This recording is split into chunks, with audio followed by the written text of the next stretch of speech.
Yes, I'm really Santa Claus. And I want you to believe in me. For children who don't believe in Santa Claus, miss the joy of Christmas. Tell us a story, Santa. Tell you a story?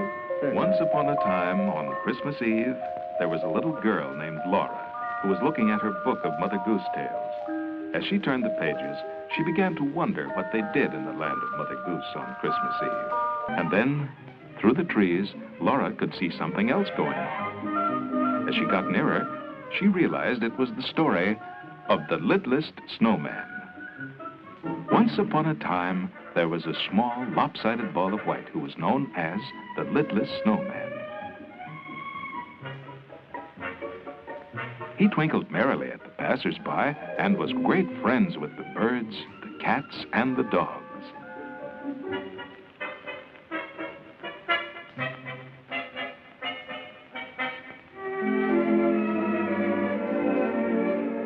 There was a deep secret behind the Littlest Snowman's friendship, for he was the only snowman in all the town who had a heart.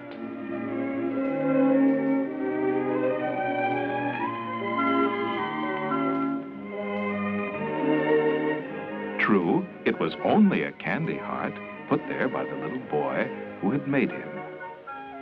But on it were the most wonderful words, "I love you truly."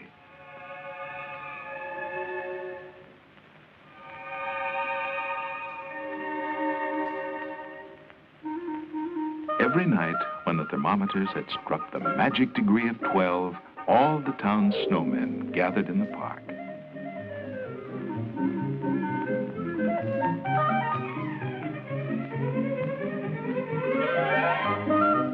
The littlest snowman heard their tinkling voices and followed his ears till he came to the place where the other snowmen were playing.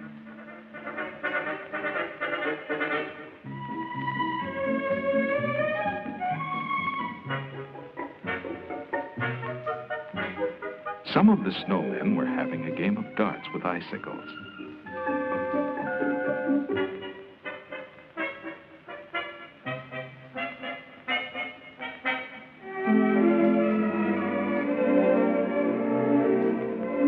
Nine of the thinnest snowmen were playing snowball against 9 of the fattest snowmen.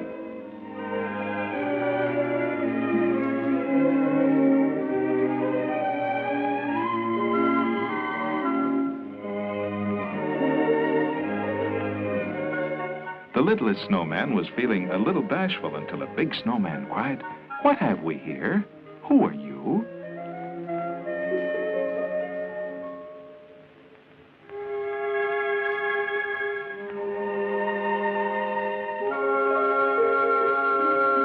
"I'm a snowman," said the littlest snowman, "and I was made by a little boy named Tommy, who lives down the road."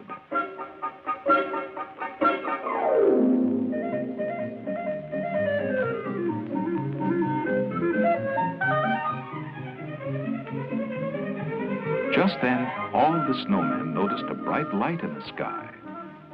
"It can't be morning," said one. "See, it's only 3 by the clock."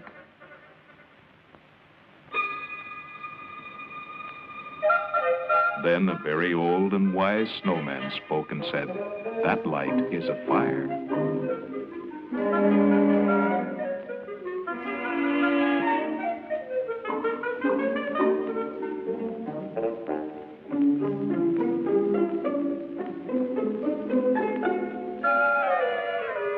"Come on," said the littlest snowman. "Let's go and see whose house it is."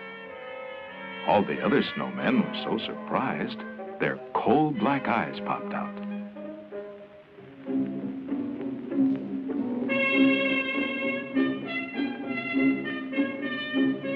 Then one snowman cried, "Don't you know what fire does to snow?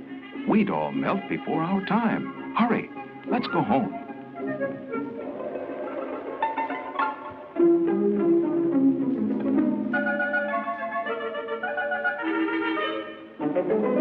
Only the littlest snowman went straight to the fire. When he got there, his candy heart sank. The house was Tommy's, the little boy who had made him.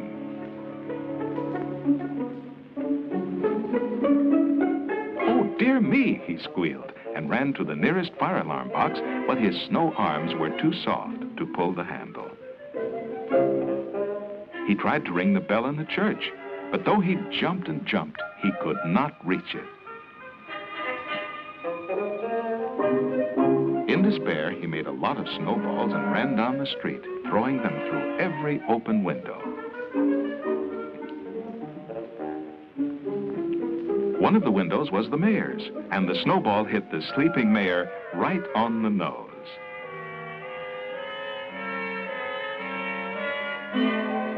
Soon, angry people came running to chase the littlest snowman, and he led them right to the fire. The roof of the house was now all in flames, and the little boy, Tommy, was in the upstairs window. "Jump, Tommy," said the littlest snowman, and his arms were so soft that it was like dropping into a feather bed.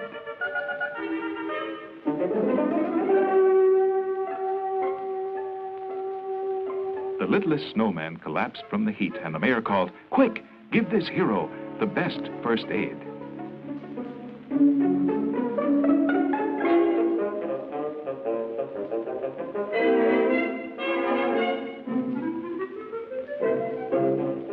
He was rushed in an ambulance to the coldest freezer of the ice cream plant.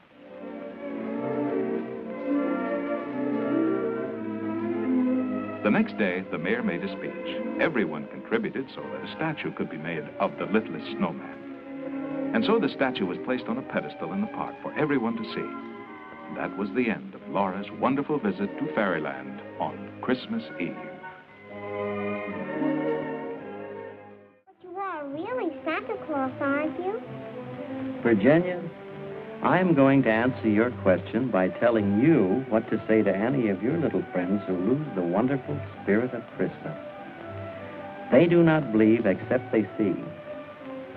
They think that nothing can be which is not comprehensible to their little minds. All minds, Virginia, whether they be men's or children's, are little. Yes, Virginia, there is a Santa Claus.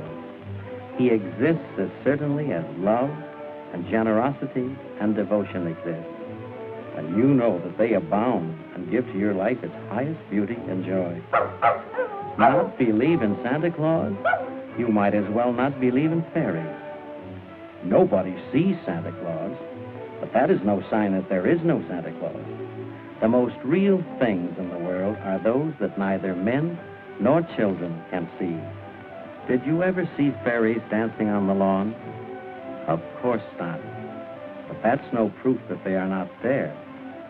Nobody can conceive or imagine all the wonders there are, unseen and unseeable in this world. You can tear apart the baby's rattle and see what makes the noise inside. But there is a veil covering the unseen world which not the strongest man, nor even the united strength of all the strongest men that ever lived, can tear apart. Only faith, fancy, poetry, love, romance can push aside that curtain and view and picture the supernal beauty and glory beyond. Is it all real?